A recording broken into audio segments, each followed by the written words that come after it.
It's about 2 minutes after 11 o'clock Central African time, and I'd like to believe this is after 5 p.m. in Asia.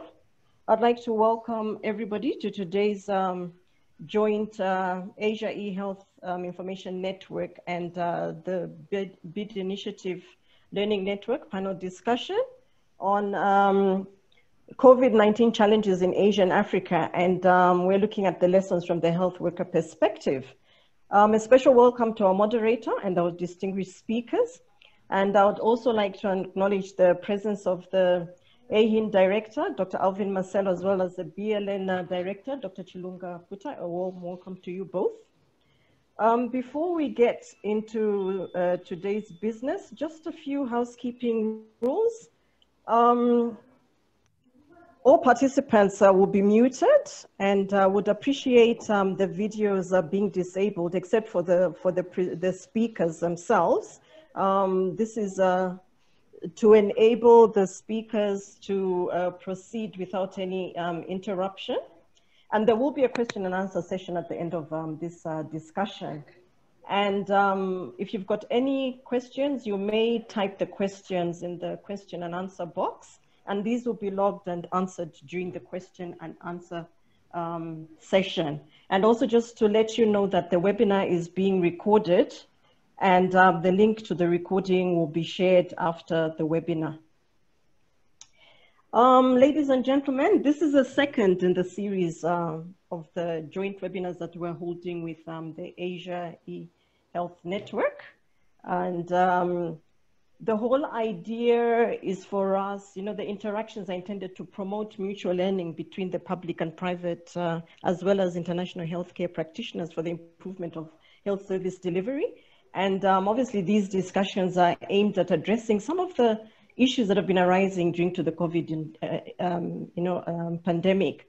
What are the challenges that are being encountered, the lessons learned by the health facilities and the practitioners in the service provision, as well as measures that have been put in place to minimize the spread of the epidemic, and what strategies are have been put in place to mitigate the COVID-19. We've heard in the past from the governments, they've shared with us both at national level and subnational level. But today we get to hear from the healthcare workers' perspective, be it in the public sector or private sector. And to lead us in this discussion today, we have our moderator, Dr. Ofusu, Dr. Anthony Ofusu from Ghana. He's actually a public health physician from Ghana with over 20 years experience working in the public health sector in Ghana. And he has a keen interest in health systems strengthening and using information communication technology to address service bottlenecks. And he's currently the Director General of the Ghana Health Service. And prior to this position, he was Deputy Director in charge of information monitoring and evaluation in the Policy Planning and Monitoring Evaluation Division at Ghana Health Service. And in that position, he led the country, roll out the DHIS2 in Ghana, as well as the DHIS2 tracker for the collection of transactional data from services rendered by primary health care facilities in Ghana. And he was also involved in the Novartis-supported rollout of the telemedicine in some regions of Ghana. Welcome, Dr. Ofusu, and a special welcome to our distinguished speakers. May I now invite Dr. Ofusu to lead us in the discussion and also to introduce the panelists. Thank you. Okay, thank you very much, Catherine. Yes, and good morning to everyone, and good morning to our distinguished speaker for this morning. I mean, we're going to listen to very experienced speakers discussing on COVID-19 challenges in Asia and Africa, and lessons that we learn from the health worker perspective. COVID-19 has been very disruptive. COVID-19 has been very disruptive, and it has really affected service delivery. And health workers particularly have been vulnerable. I mean, in terms of even being victims of it and being stressed, the service itself. So We'll be listening to speakers, and I'll introduce the speakers. Dr. Maria Martina Geraldine de Malibo. She is a professional nurse with about 30 years experience in nursing administration and education. And she has worked in government and private health institutions and is currently the senior vice president and chief nursing officer at Luke Medical Center in the Philippines, where she's been working since 1992. She's been very instrumental to the nursing profession as demonstrated by the receipt of the prestigious Builders Award by the Filipino Women's Network for a demonstration of exceptional organizational impact in the workplace in 2018. She is also recognized by St. Luke's as the best employee, model employee, and she has contributed immensely to community initiative events by leading the nursing group and donation drive. And she was a BSc in psychology, a BSc in nursing, MA in nursing administration, and PhD in nursing education. Our next speaker also is Dr. Usha Padmanabhan. Dr. Padmanabhan is a general medical practitioner who has worked in the private clinics and many in Bangalore, India since 1993 in Lusaka, Zambia. She is currently working as a medical doctor at Care for Business Medical Center, Lusaka, Zambia since 2008. And she is seen as a chairperson of the Infection Prevention and Control Committee at Care for Business Medical Center and is also the coordinator of the COVID-19 response at the clinic. Professionally, Dr. Usha holds several portfolios in different professional associations, which include an honorary treasurer, the Faculty of General Practitioners since 2000, honorary treasurer for the Zambia Association of Private Hospitals, and honorary medical director of the Home of Joy Sweet Cake Project in Lusaka. She is also the national chairperson for the World Blood Donor Day Committee in Zambia. Dr. Usha qualified from Bangalore, India in 1988 with a medical degree. Speaker, the next one, Mr. Luke Bau. Mr. Luke Bau has extensive experience in coordination and management of health systems strengthening. He has served the Ministry of Health in Liberia since 2011, where he is currently coordinator for health information systems, risk and monitoring and evaluation. Additionally, the national focal person of the epicenter of COVID-19 in Liberia, where he is responsible for coordinating and developing real-time analysis, as well as providing guidance to the MOH management of the pandemic. Previously, he was the national chairperson of the Ebola Epicenter Committee, prior to working with the MOH, look at capacity building and system strengthening portfolios on USAID and ARICARE funded projects. In his career, Luke has made significant contributions to science through research and has published numerous articles. Luke holds a BSc in chemistry, a bachelor's degree in pharmacy, and a master's in public health, and is a candidate for PhD. He is also serving as current president of the Pharmacists Association in Liberia. Our next speaker is Dr. Benedict Sim Heng. Dr. Benedict Sim graduated with Law of Medicine and Surgery in 1998 from the University of Malaya and obtained his postgraduate member of Royal College of Physicians qualification in 2003 from the UK. He then specialized in infectious disease under the Malaysian Ministerial Training Plan, which culminated in a one-year attachment to the Victorian Infectious Disease Unit, Royal Melbourne Hospital in 2009.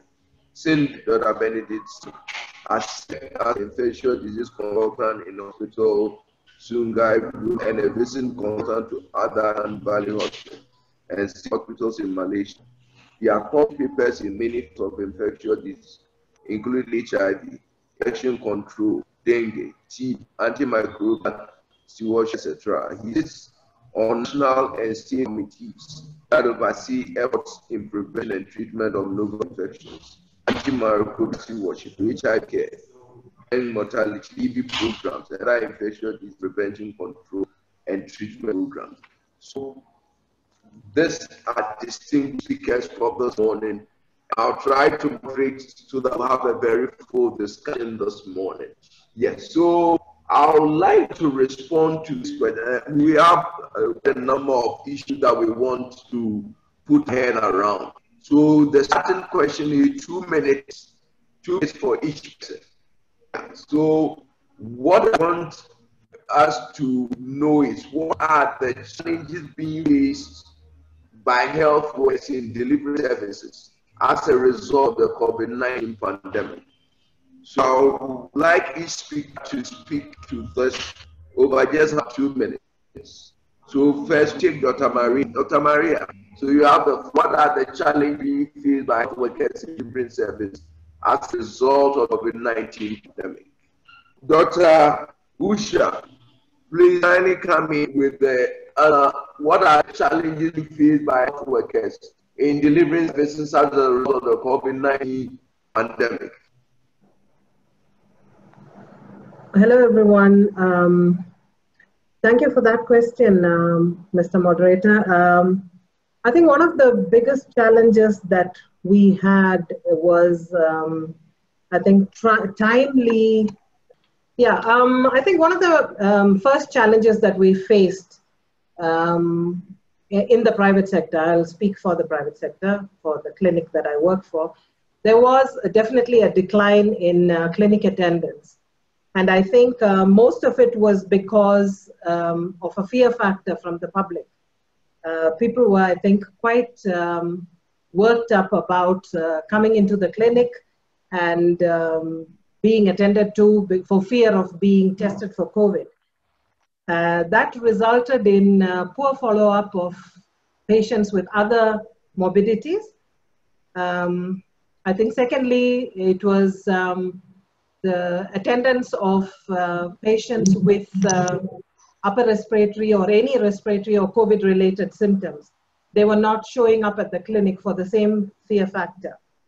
I think that was one of the first challenges that we met. And secondly, I would say timely preparedness, having adequate personal protective equipment. I think because when we started having a surge in cases, there was border control. And as a result, since we are a landlocked country and we depend a lot on imports, we had disruption in the supply chain, and that gave us a bit of a challenge. So PPEs at the initial stage, of course, we caught up with it later. And then I think there was a sudden increase in the testing capacity, which caused a surge in cases. And the surge in cases, we posed with the surge in cases, we had a challenge with space.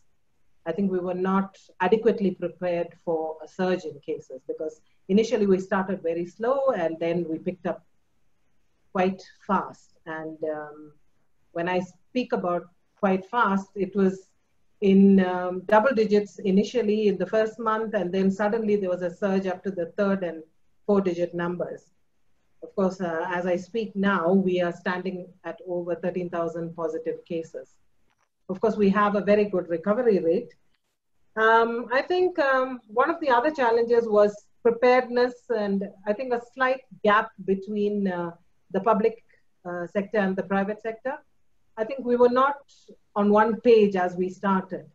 It was more of a centralized move, and then later on, we, as the private sector, were included in, and I think probably we should have had it with both private and public sector right from the beginning.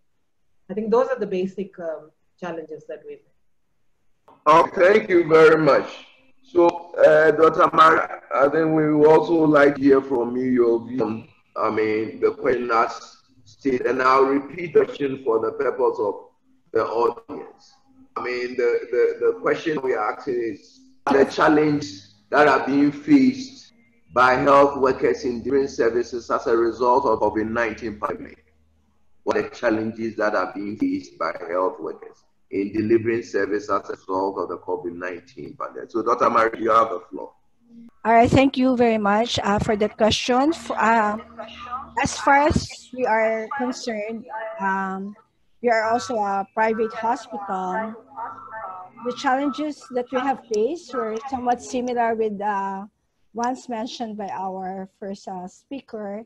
We also had challenges in terms of like the manpower. the competency of our manpower, because we didn't, it is the first time, so there were so many like things that we had to do, and really like to respond quickly and train our people, the members of the healthcare team, so that they can really take good care well of our COVID patients. This is true both for the doctors and for the nurses. We also had a challenge in terms of the physical structure. There was really like challenge in terms of, so how do we make sure that our COVID patients are separated from our non-COVID patients? So it's like identifying areas where we can ask our patients who are not COVID positive in case of emergency cases into another area. We also had initial challenges with PPEs, but eventually we were able to really have enough, more than enough. We had a challenge also on where to house our associates, meaning our employees. They had to stay within the hospital because the government had this like lockdowns, community lockdowns. So there is really like a limited transportations and all those things. So we had to really like provide the food, the lodging, transportation for our people. We also had challenges in terms of like the other supplies that we needed during the time, not only the PPEs and other things. So, whereas these are the challenges that we were facing, especially during the early part of the pandemic. Thank you. Thank you very much, Dr. Maria. Yes, so we'll take the same response also from Mr. Lubao. Mr. Lubao, can we hear your take on that one? The challenges being faced by health workers in delivering services as a result of the COVID-19 pandemic. Yes, Mr. Lubao. Good morning. It's morning where we are in Liberia, and I'm glad to be on the panel this morning. I will be speaking more from a national perspective, given the work that I do at the national and with the current COVID response in Liberia here. Liberia, we had our first confirmed COVID case in March 16 of this year. And since then, we have had a cumulative number of 1,327 cases with 82 COVID-19 confirmed deaths. So, like other speakers have been talking, we have had challenges within the health sector as regards effect of COVID on either the routine health service delivery or the within treatment units. With the management of COVID in Liberia, we are nearly talking two parallel systems. The routine health system that continue as we wish to continue the delivery of routine services, as well as the COVID-specific management that is almost parallel. And initially, prior to and a couple of weeks after the index case, our health workers basically, even after the global alert for COVID, have basically not been adhering as much to infection prevention and control. So as a result, the first batches of COVID confirmed cases were among healthcare workers. We have, from our statistics, healthcare workers constitute 16% of the total confirmed cases, and healthcare workers' death constitute 6% of total COVID death within the country. And apart from just that initial lack of awareness and later the strengthening of IPC services within the routine services, there have been, and other speakers spoke of it, the diversion of resources from routine health services to the emergency COVID response, which impacted the delivery of services within the routine health services. Funding resources that have been allocated for the purchase and for replenishment of essential commodities now had to be diverted for the purchase of IPC materials and or for the payment of incentive for the number of health workers that had now joined the COVID response. We had attrition from health workers, skilled health workers, from the routine health service to the COVID response, which also impacted the delivery of services. We had total nationally a 23% drop in facility attendance from the period April to June of this year as compared to the same period last year. We had, as a result of that, a drop in the immunization coverage among children under the age of 1, as well as the delivery of some of the very basic routine services.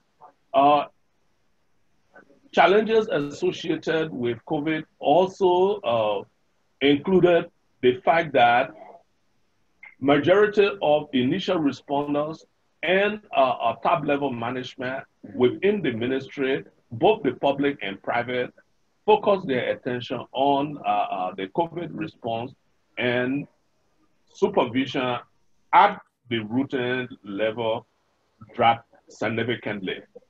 So these are some of the initial challenges that we had, and there are others, but I don't want to exceed the 2 minutes, so I will wait and take other questions later.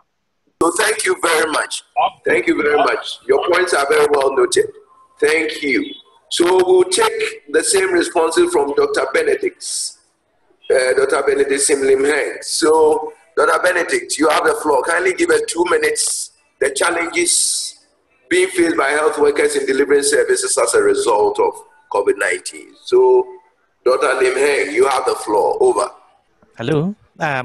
Just a bit of a background to where I work. I work in the tertiary infectious disease center in the Klang Valley, which is the most populated place in Malaysia. And Malaysia, our history with COVID, we have sort of like we had 2 waves. There was an initial wave for the first 1 month, which it was just a couple of dozen patients coming in, mainly travelers from abroad, and then there was a slight lull in the cases, and then there was a big local event which transmitted a lot of cases within the country, and it peaked in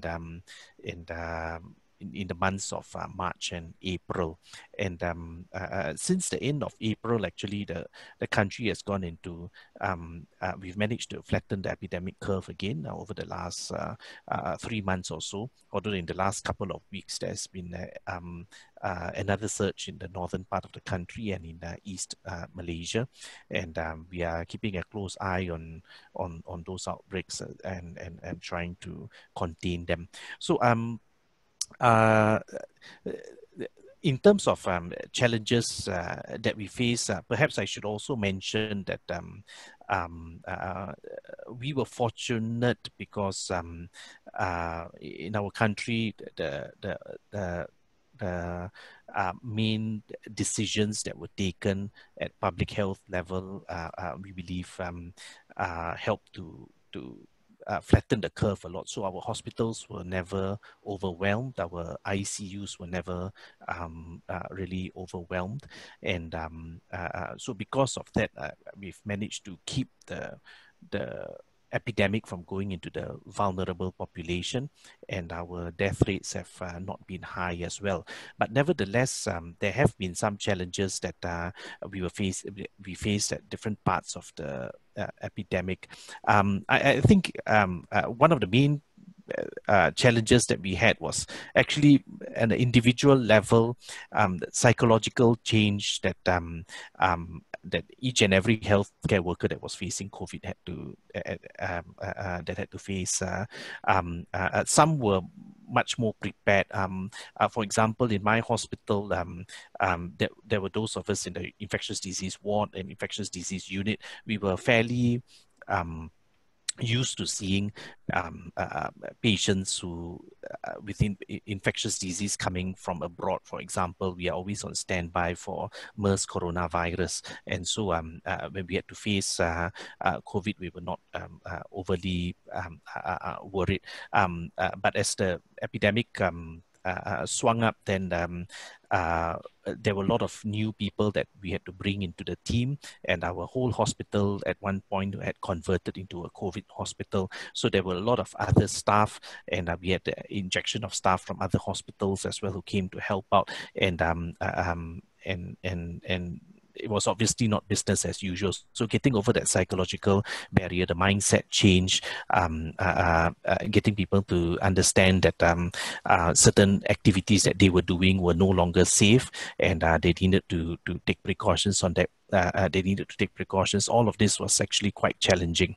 There was also, on the other hand, other healthcare workers who were probably overzealous in their precautions, and as a result of that, sometimes we were concerned that other patients without COVID, or patients who were suspected to have COVID but actually had other diseases, their care might be compromised. So that was one challenge we had. As with other hospitals, we had problems with spaces for enough beds, and including ICU beds, and then there was challenges in coordination of different sectors within the hospital itself. I mentioned at one point we had converted our hospital into a COVID hospital, so we had to decant. Our hospital prior to COVID was already a very busy hospital, so we had to decant services to other neighboring hospitals. So how the challenges in doing that safely.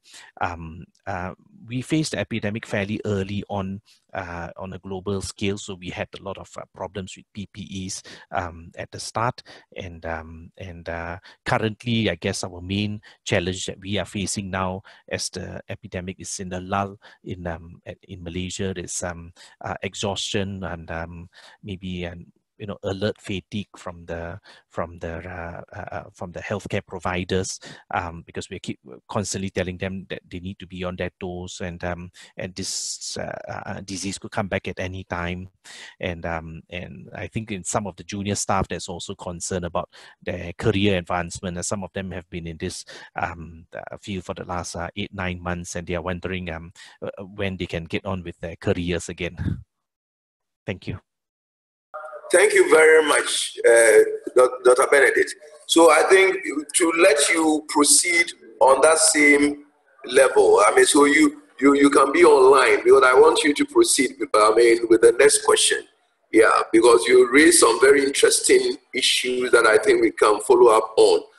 The whole issue of, human resource management, and the psychological aspect of it also. These are all very important things during the COVID-19 pandemic. So broadly, are there strategies and lessons that you can share that were implemented to improve health service delivery by health workers during the COVID-19 pandemic?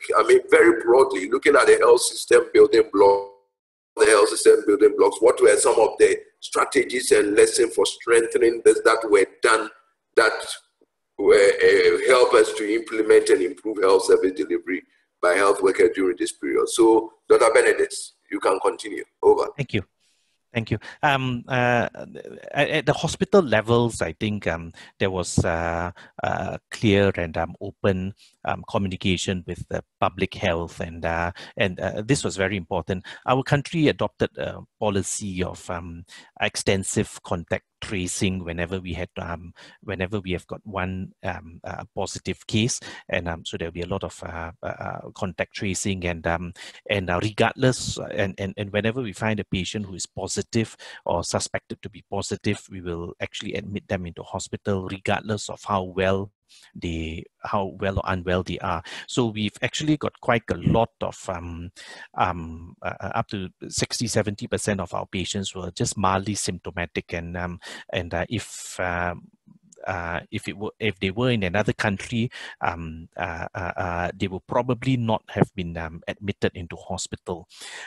This was actually fairly controversial at the early stages, because when we looked at how other countries were managing their COVID, many of them were actually only admitting those who were quite symptomatic or those in danger of getting severe disease.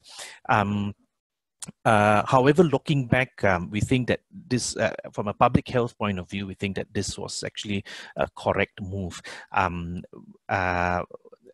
It was correct for several reasons. Number one, when we looked at our population, so all in now we've got about 10,000 patients. We've almost reached 10,000 patients with COVID in the country cumulatively. And when we looked back at the whole country's data, we found that in the COVID population, the 10,000 patients who had COVID, the percentage of patients who had comorbidities that could have put them at risk to succumb from COVID, comorbidities like hypertension and diabetes and chronic renal failure, we found that the percentage in those who had COVID was half that of the general population, half or 1/3 of that of the general population. So perhaps those aggressive public health measures help to keep the epidemic from moving towards the vulnerable group, towards those with comorbidities. The other thing was that there were some instances when we did try home quarantine for people who had returned from overseas, and what we found was that many of them could not comply to home quarantine well.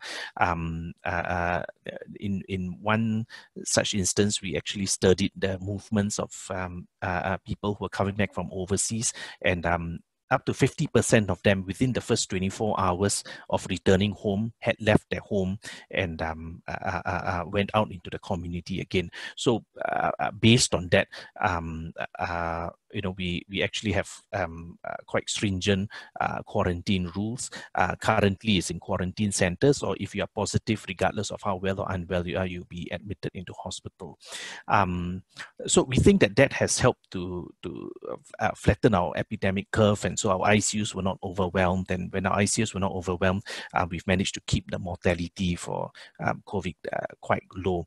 We've had quite good leadership right from the very top in the Ministry of Health, as well as down to the hospital directors. There's a very hands-on approach, and that was very important because, for example, in my hospital, where we became a single just treating COVID and just that one disease, we had to convince the leaders of the other departments, whether it was the surgical department, the ops and gynae department, or the psychiatry department, that we were all, changing our focus, and that wasn't exactly very easy. But we had,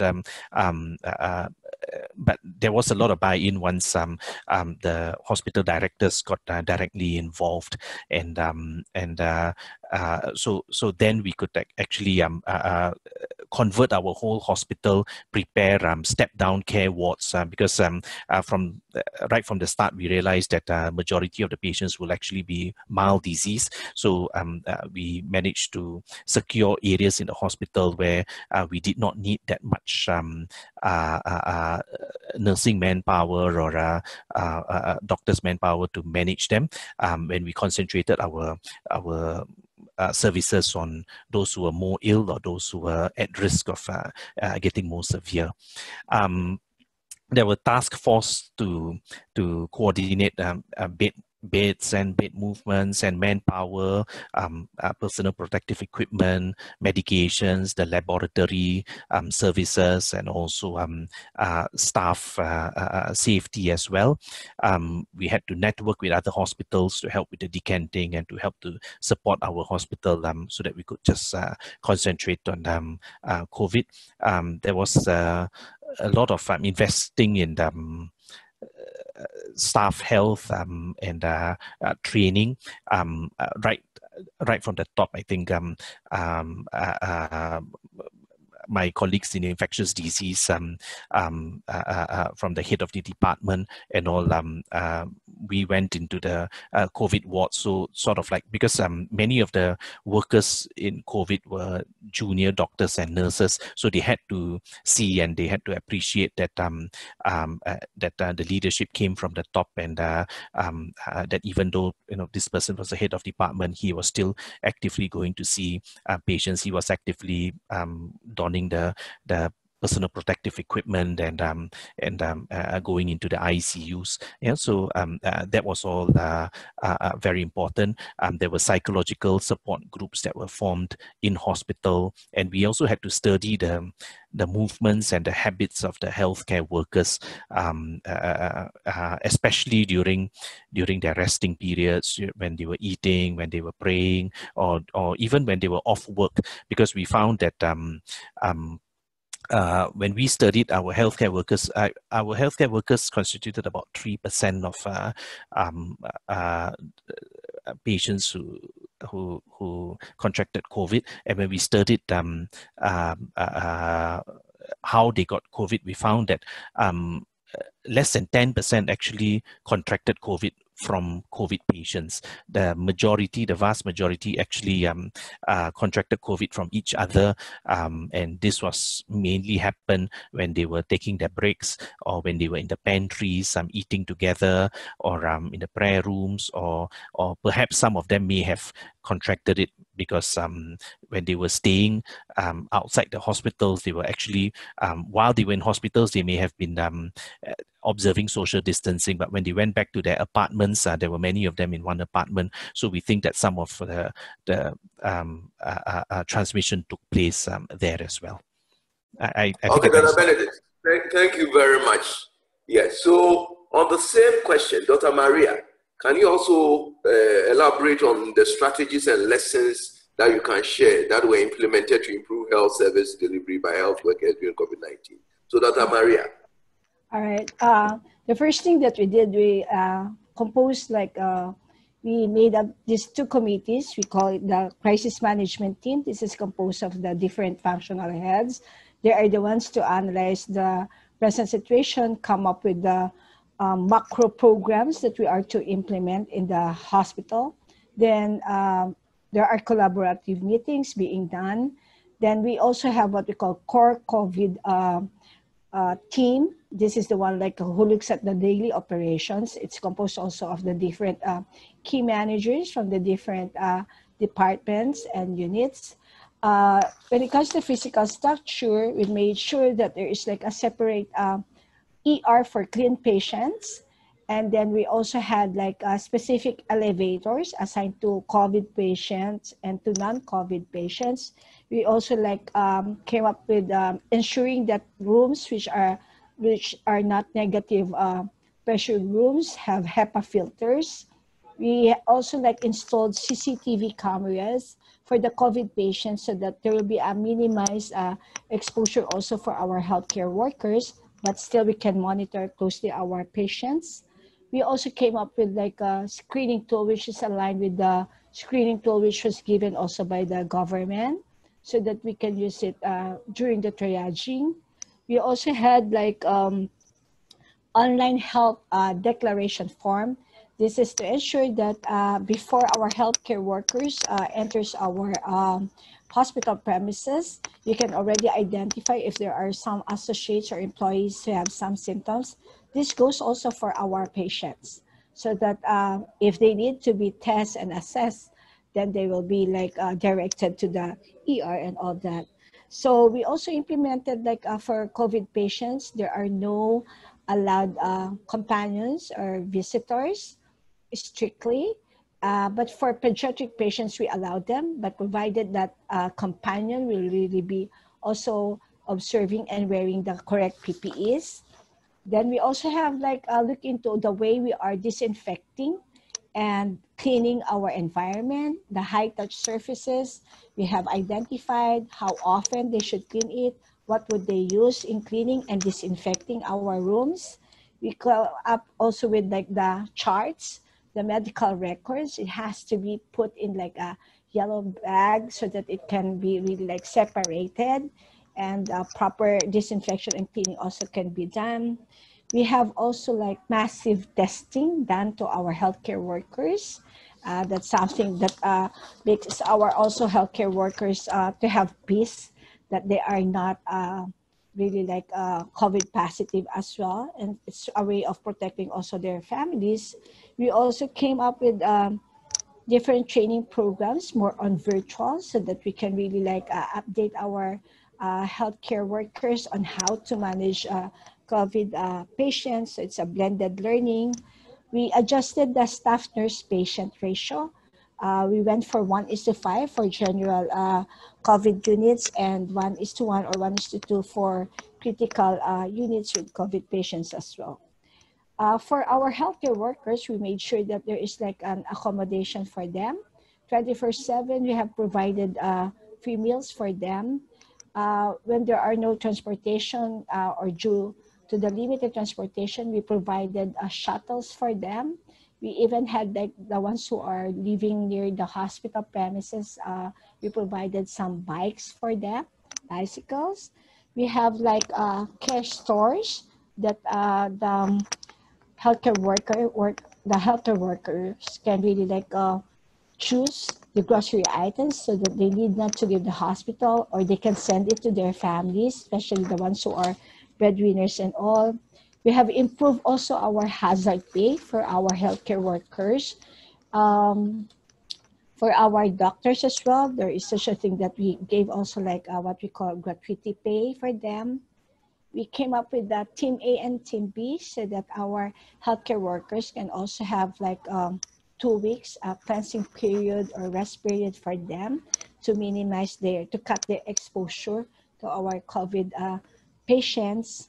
We also like came up with what we call, I think it was also mentioned by our one speaker talking about the physical distancing for our healthcare workers, because we know that sometimes it's the root cause, eating together. And also we had what we call roving officers. So they do check and they do remind our healthcare workers and really make sure that all the offices as well, we're already like have marks where you can sit and where you can really like have your refreshments and all that. We also had like what we call COPE. This is an HR program. It's called COPE, Caring for Others with Positivity and Encouragement. This is a program in partnership also with our Department of Psychiatry. We know that there are so many healthcare workers who were also like affected emotionally. They become anxious. They need to have like to be processed, the briefing and all that. So this is like something that they have like what we call COPE links. They can call anytime. So then we got to be disturbed, and especially the ones who were put on quarantine also. Some of them got traumatized with the experience. So it's one way of helping them cope with this COVID-19. Those are the things that we did for our hospital and healthcare workers, both for our patients. Thank you. Good. Thank you very much, Dr. Maria. Thank you very much. Much appreciated. Yes. So I think one of the other issues that I think we will pick up from there, and I think we need to talk about it, because pandemics are not going to go away now. Pandemics are going to be with us for a long time. So I would like Dr. Usha to respond to this.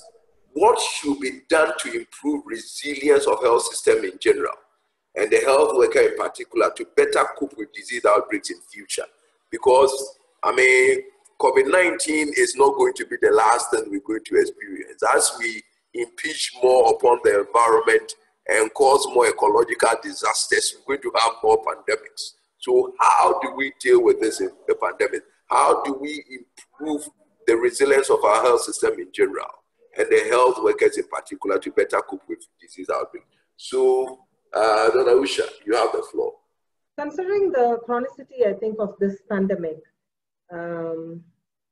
what is the most important is probably ensuring that there is optimum healthcare delivery. So one of the most important things I would think, and what we have found here, is creating a register of the number of staff that are available in the multiple disciplines in medicine.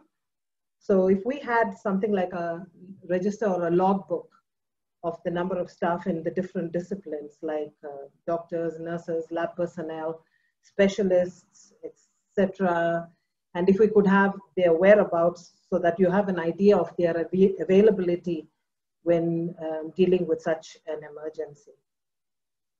Secondly, I would think capacity building of human resource in the infectious disease faculty.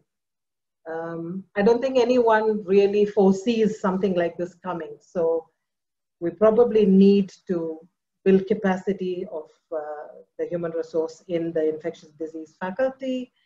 And if we could have this register or logbook, like I said earlier, then it would be easier to deploy the staff countrywide or to the affected areas. That's one of the things. And then generally, I think having protocols and policies, guidelines in place at any given time, so that when you're met with this emergency, we are prepared to deal with the pandemic. Provision of adequate lab facilities to increase testing capacity. I think one of the major challenges most countries had were testing capacity. So that is probably another important aspect. Also ensuring the supply chain, that the supply chain is not disrupted, that is having, procuring and having adequate stocks of supplies, the lab supplies, the medicines, especially for a country like ours, which is landlocked and depending on imports. I think it's very important to see that there's no disruption in that. Very much. Yes, thank you very much, Dr. Usha. So, Mr. Lubao, on the same question, I mean, what in your opinion should be done to improve the resilience of health system in general and the health workers in particular to better cope with the disease outbreak in future? So, Mr. Bao, you have the floor. Yeah, thank you for the question. And I can only add to what others have contributed already. And firstly, we need to build and retain health services that are resilient to shock. We need to, as you rightly said, prepare and continue to remain in the state of preparedness for pandemics, as we know that they are going to remain with us for the foreseeable future. We need to ramp up our laboratory capacities, reagent, human capacity, support for laboratory services, so that specimens can be tested and results provided in a timely way, so as to evidence interventions from not only decision makers, but also the care providers. We need to improve on ambulance services so that cases that need to be picked up can be picked up in time and taken to points of care, so that we don't have a further infection from infected people that are within communities. We need to improve also on our information systems so that they are more robust and can provide timely and accurate report on time that will facilitate actionable decision making. We must begin to adopt standard protocols for the management of these infectious diseases, these epidemics as they arise. And I will also think countries, particularly in West Africa, we need to begin now to update our list of notifiable diseases that are under current active surveillance so that we take into consideration those diseases, those epidemic-prone diseases that are likely to show up within our geographic space. We have to also build up or have the ability to scale up rapidly in the event that we have an epidemic that is beginning to proliferate. We have to continue to maintain ongoing surveillance even in the absence of epidemic. Similar to that, while we are building resilient systems, we also have to have the ability to continue to provide routine health services even in the midst of epidemic. By so doing, we have to ensure that we have adequate staff so that you don't have the sort of attrition or the sort of diversion of human resource that will occur when you have a pandemic. We have to incorporate adequate infection prevention and control, IPC ability, IPC focus within the routine health services so that we all are cognizant of conditions even before they arise. I see that my time is running out, so I remain as is and can turn over to the moderator. Thank you. Thank you very much, Luke. Very much appreciated. So, I would like some final reflections from our very eminent speakers. Always when something has happened, hindsight is always a good teacher. So the final comment that I want from each speaker, I'll just give you 1 minute to do that. And I want you to reflect, looking back, what had happened in your context. What do you think your country could have done differently to minimize the impact of the COVID-19 pandemic on health service delivery, especially on the health workers? So that is on hindsight, thinking back, because there's nothing like, always hindsight always gives us lessons. So looking at your situation and what has happened with COVID-19, especially in relation to health workers, what could have been done differently by your country? So I'll take the first. So you have only 1 minute to do this. So Dr. Benedict, let me have your take on it. Thank you, Dr. Anthony. So my personal reflection on this is that I think many of us, we find that we are in the habit of waiting for the disaster to reach our shores or waiting for the cases to rise before we do anything. And what this pandemic has taught us is that we should instead look at the potential of this these infectious agents. And I think COVID, when we look around the world and we look at our own experiences, I think it's enough to tell us that whenever we let our guard down, whenever there's a lack of social distancing, whenever there's people are going about without taking the precautions, then the disease will spread. It will spread regardless of which part of the world you are from and all that. It will spread. So so don't look at whether the disease is coming to us, but look at the potential of the disease and prepare accordingly. Yeah, thanks. Thank you very much, Dr. Benedict. That was very snappy 1 minute. I appreciate it very much. Thank you. Dr. Maria, so what is your take also in 1 minute? On hindsight, what could you have done differently to minimize the impact on health service delivery and then on health workers? Over. Dr. Maria.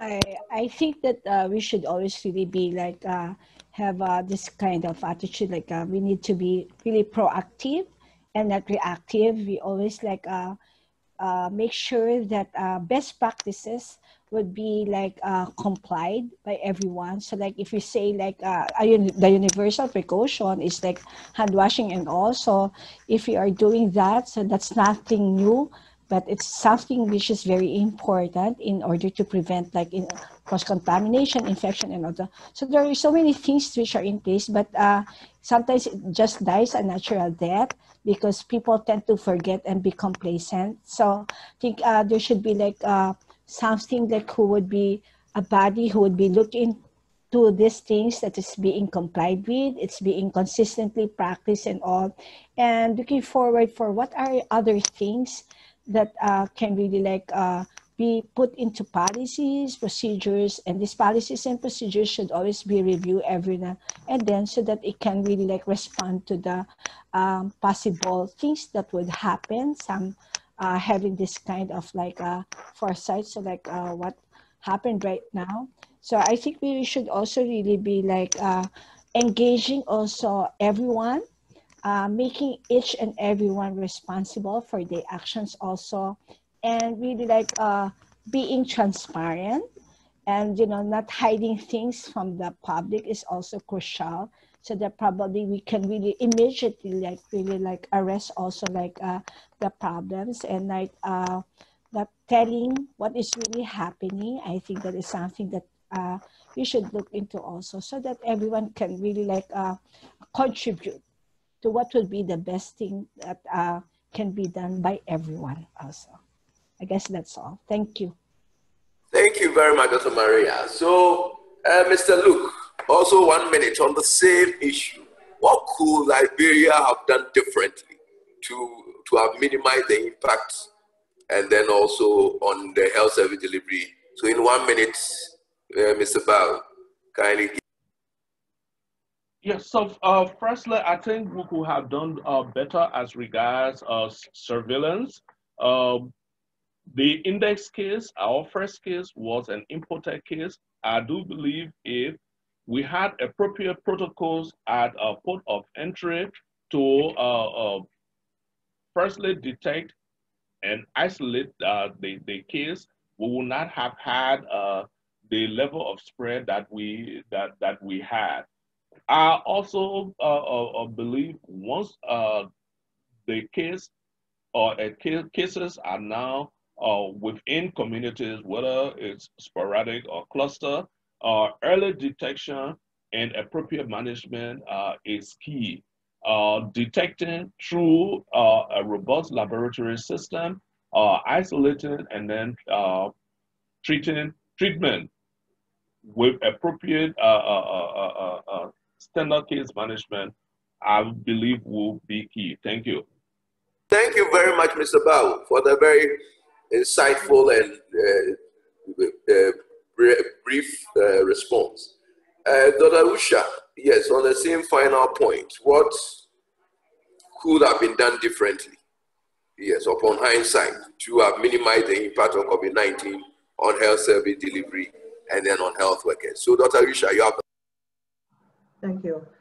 I think where our country is concerned, I think the most important would have been capacity building of trained personnel, increasing the trained healthcare workers so that we had adequate to be deployed and enough to go into rotation. Because I think burnout was one of the biggest challenges that we did have. So I would have looked at that as the most important. Secondly, I think timely training of the public and private sector so that we could have been better prepared to face this pandemic. I would also look at local manufacturing of supplies like PPEs, lab materials, medication, testing kits. The next, I would think of dissemination of information to the public, timely dissemination of information, trying to enforce rules and regulations like donning of masks, physical distancing, hand hygiene practices. And lastly, of course, increase the surveillance at the borders. I think we concentrated more on the airports, but we should have been in good time with the land borders as well. So these are some of those that I would sum up as what we could have done better. Very much. And I really appreciate all the four speakers for the very good work, for the very good insights that have been given so far. We really appreciate your experience and your contributions. So now we move into the next session of Q&A, where we're going to take questions from the audience.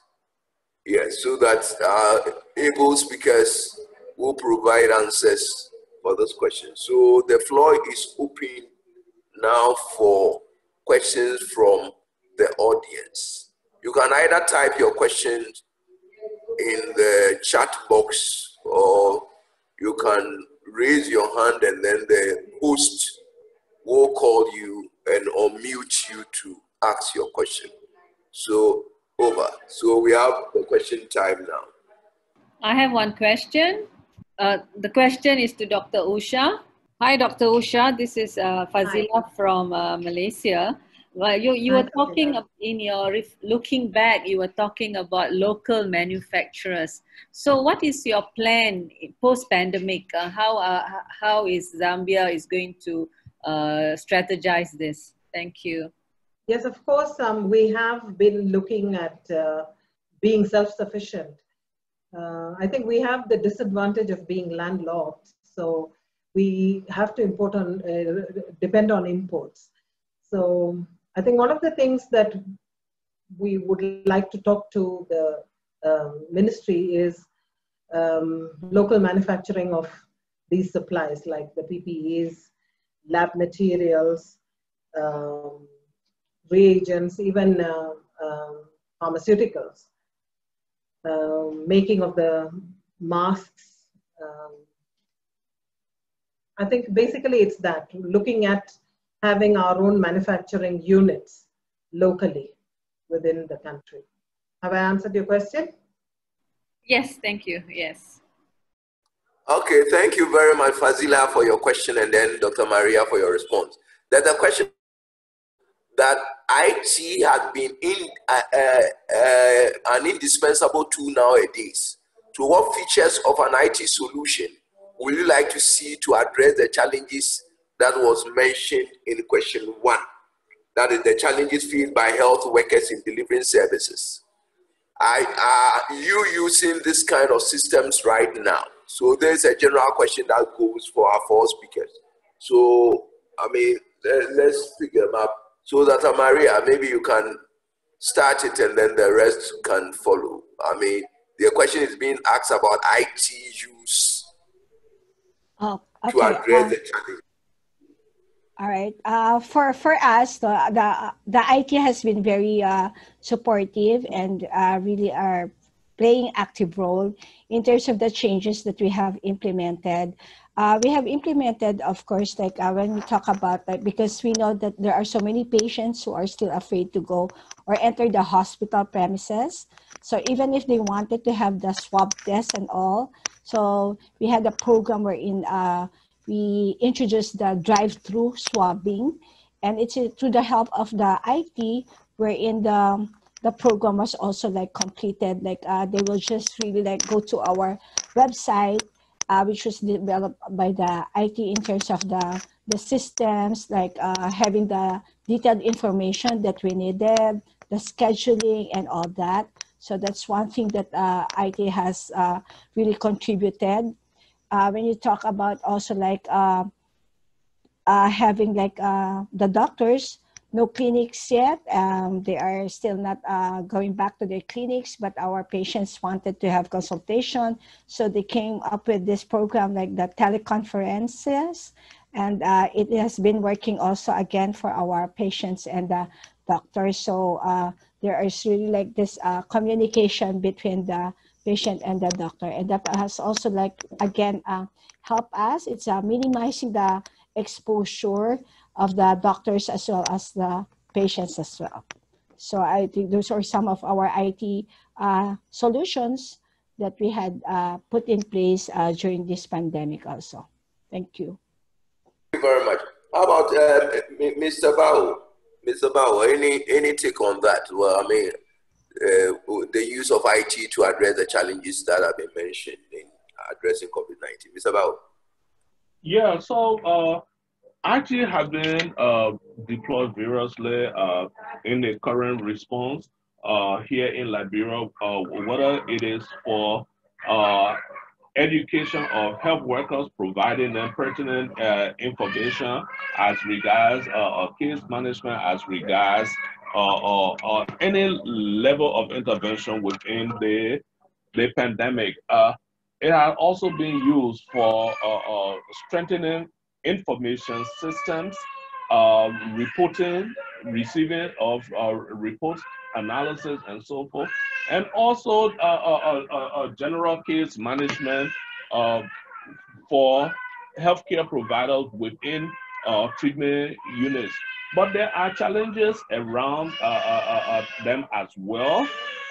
It will range from the selection of those products that are being floated either by contractors, either by private or ICT firms, and the onus is upon the health system or the focal for ICT within ministries to hone in on what will work best and what will not solve the problem.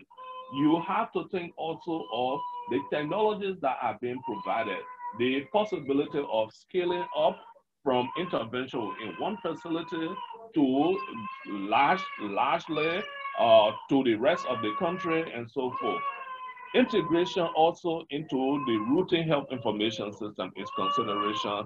You have to think through when you are talking of technology and how it will assist you, that it is not just a temporal solution for the pandemic, but that it can be utilized even after the pandemic.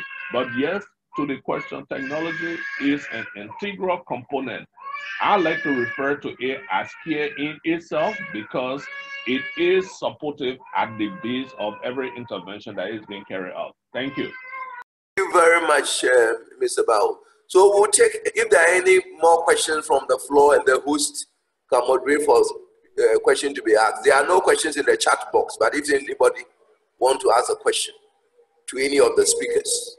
I'll just add a little bit into the IT question, if I may, Dr. Anthony. On the ward front itself, I think we realized very early on that the use of video conferencing with our patients were actually just next to us in the wards, because we found that by providing them with many of some of them were foreigners and all that. So what we did was it was actually something quite simple. We provided them with SIM cards that they could access the internet, and then we actually video conferenced with them. So we divided the patients according to the categories of their illness. Those who are of milder categories, we actually some of our rounds when we reviewed them, it was actually via a tele conference with them, even though they were just in the room next door, but then we didn't have to enter the room. We also looked at the possibility at one point of even using robots, simple robots to actually deliver food or deliver medications to the patients. That didn't really take off in our hospital, but I think moving forward, these are not necessarily high-end IT solutions that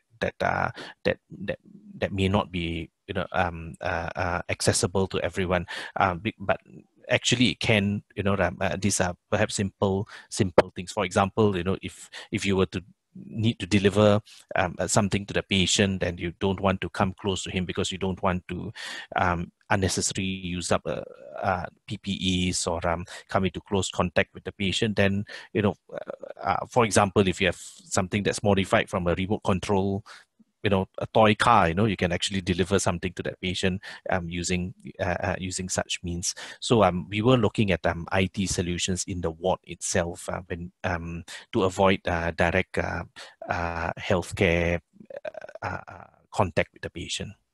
Dr. Usha, yes, you wanted to contribute. I just wanted to contribute to that. I just want to inform everyone that here in my country, Zambia, most private sectors have moved to electronic health records. So using electronic health records, I think we have had the advantage of having video consults and call-in consultations. So one of the things that my clinic, CFP Medical Center, advocated was having call-in consultations or video consultations. And then the patients who needed the supply of their chronic medication, they could call in for a prescription, and all they needed to do was come in at an opportune time to collect it from the pharmacy, which allowed minimum exposure to the patients to come into the clinic, and also minimum contact between the healthcare workers and the patients. So I think IT is a very important tool, and it would be very good if public sector also would go into electronic health records, because then you can minimize person-to-person contact. And okay, thank you very much. I think all too soon, I mean, we've exhausted our time and a very important discussion on challenges in Asia and Africa, lessons from a health worker perspective. We've had very insightful thoughts from Philippines, Malaysia, Liberia, and Zambia. We are very grateful to all the 4 speakers for giving us such, interesting perspective about the challenges that COVID-19 has brought into our health system and how we are addressing them. Yes, for me, myself as a moderator, I think one of the key things that I've obtained from listening to these 4 speakers was really about managing the health workers in such a way that will engender their safety, and then also guarantee that the services that we are supposed to render, we are rendering them, so that the safety of the health worker through the provision of the PPEs, through an effective supply chain system, is critical. And then also the psychological support, and I think this is something that really struck me, that the psychological support for the health workers is critical in this period of pandemic, because there's a lot of apprehension among the health workers because they see their colleagues getting infected, they see their colleagues dying, and tackling this, I think, challenge is critical also. And then also the issue of timely and transparent sharing of information was also brought out very clearly to the public, so that the public would trust of the public is critical. And I think this also was brought out very clearly, because then the supply side issues being dealt with through the health worker empowerment, the health worker protection. Then the demand side also, the transparency and accountability mechanisms being put in place, so that the demand side also feel comfortable utilizing the service and feel comfortable that their interest with regard to the pandemic is also being seen to is critical.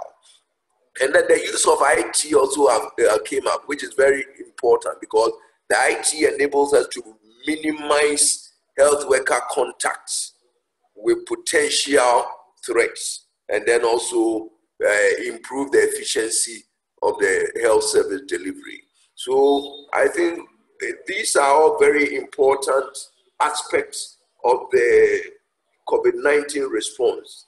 And I think in retrospect, what also came out from all the speakers, that with hindsight, a lot of things could have been done better, so that the impact could have been reduced. And I think some of them came up with a very enhanced surveillance system, even during the period when country we did not have the cases, building capacity among the health workers, even when we did not have it, ensuring a very efficient, supply chain system, and then self-reliance, trying to build up some of these small industries around PPEs, producing of masks, instead of depending on imports of these things. These are all things that should have been done that would have minimized the impact upon health workers. So on this note, I thank you all very much for facilitating my moderating role. I really appreciate all the support that I've had, and I've learned quite a lot. And I also know that all the participants have also equally learned a lot. So I'll hand over to our BLN host for her to do the closure. Thank you. Over. Thank you very much, Mr. Moderator, sir. Very well said. I've also learned quite a lot, and thank you very much for leading the discussions and making it very engaging.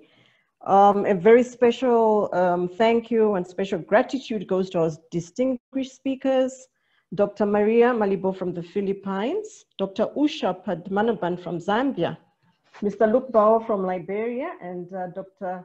Benedict Sim Lim Heng from Malaysia. Thank you very much for sharing the lessons from your respective countries. And I'm sure that the audience have learned one or two things from what you've shared, on how your country is actually managing the pandemics as it relates to the health workers. And I'm sure even you as panelists have learned quite a lot from one another. As the moderator has said, he's also learned a lot, and I personally have learned a lot.